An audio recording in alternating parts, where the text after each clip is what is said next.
Manau, kad ši programa studentams padės ne tik geriau pažinti save, bet geriau pažinti ir aplinką.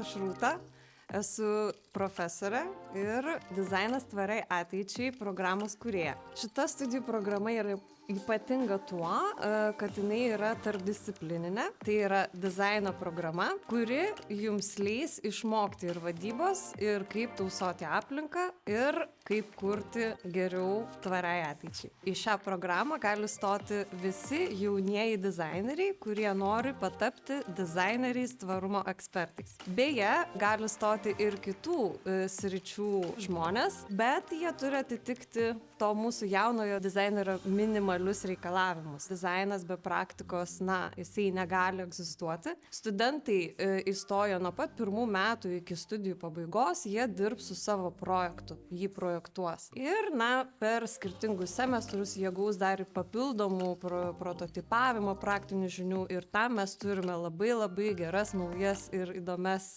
laboratorijas. Tai viena iš jų MLab KTU centre veikianti dizaino laboratorija. Kadangi turime mūsų labai gerus draugus užsieniečius universitetus, tai raginsim studentus važiuoti, dalyvauti ir patys netgi sudarysime tam sąlygas, kurdami galimybės dalyvauti įvairiose kūrybinėse dirbtuvėse ir taip pat netgi eksponuoti savo darbus tarptautinėse dizaino savaitėse, kaip pavyzdys Milano dizaino savaitė.